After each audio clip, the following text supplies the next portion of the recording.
ang mga bagong corvette ng Philippine Navy aarmasan na. Ito nga po mga idol ay upang maging mas malakas at mas advance ang barkong ito na aangkop sa pangangailangan ng ating bansa. Yan ang pag-uusapan natin, pero bago yan, kung bago ka lang sa aking channel, huwag mong kalimutang mag-like, subscribe at i-hit mo na rin ang notification bell button para lagi kang updated sa mga bagong videos natin.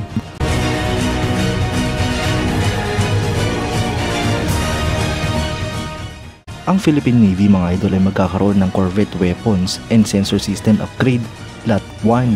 Ito nga po ay para sa surface-to-air missile at 35mm ammunition, kung saan ito nga po ay para sa acquisition ng MBDA VLMICA surface-to-air missile at VLS canister, gayon din ang 35mm ammunition ng CIWS para sa bagong Malvar class guided missile frigates. Ang proyektong ito mga idol ay nagkakalaga ng halos 8 billion pesos at sinasabing inaantay na lamang ang MYCA approval para matuloy ang kontratang ito. Ang inaantay na approval mga idol ay siyang mag-aalaw sa payment na maging multi-year installments. Mga idol, kapag dumating nga po at na-acquire ng Pilipinas ang mga defense upgrade na ito, ay talagang mas lalakas at mas magiging advance ang Malvar class frigate ng ating bansa. Ang Miguel Malvar class frigate mga idol ay class ng frigate na dinisenyo at ginawa ng Hyundai Heavy Industries para sa Philippine Navy. Ito nga po ay dating kilala bilang HDC 3100 Corvette na pinalitan at naging frigate. Inaasahan nga po ng Philippine Navy na makakumpleto ang delivery ng dalawang barko sa lalong madaling panahon.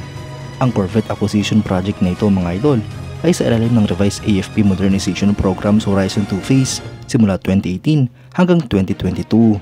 Ang barko mga idol ay may displacement na 3,200 tons, may habang 118.4 meters, beam na 14.9 meters, draft na 3.7 meters, at depth na 7.2 meters. Ang installed power dito mga idol ay 4 na MTU STX diesel generators, habang propulsion naman ay combined diesel and diesel arrangement. Ito nga po ay may maximum speed na 25 knots at range na 4,500 nautical miles. Ang endurance naman nito mga idol ay 20 days. Kumpleto nga rin po ito sa sensors and processing systems tulad ng baseline for integrated combat management system, multifunction radar, identification of friend or foe at marami pang iba. Para naman sa armament mga idol ay armado nga po ito ng 16 cell VLS at dalawang 4 canister anti-ship cruise missiles.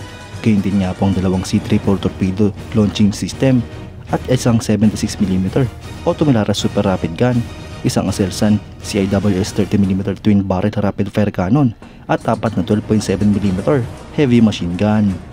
Ang aircraft carrier nito mga idol ay pwedeng 10 to 12 ton naval helicopter, habang aviation facility naman ay flight deck at standard hangar.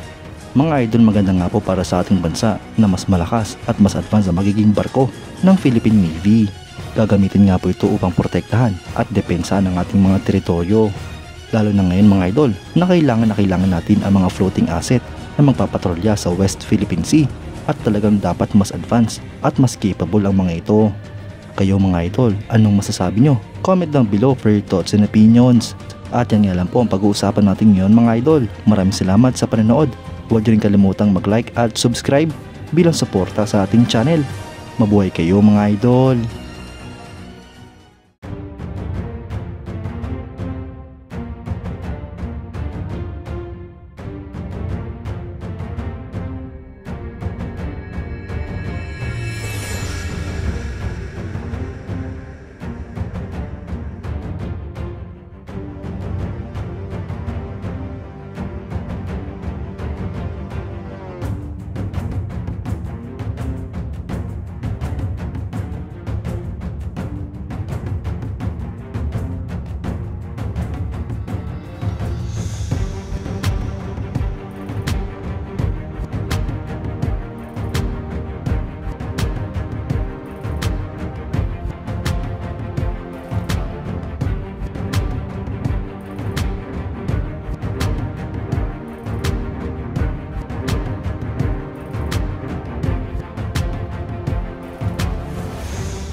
Shh.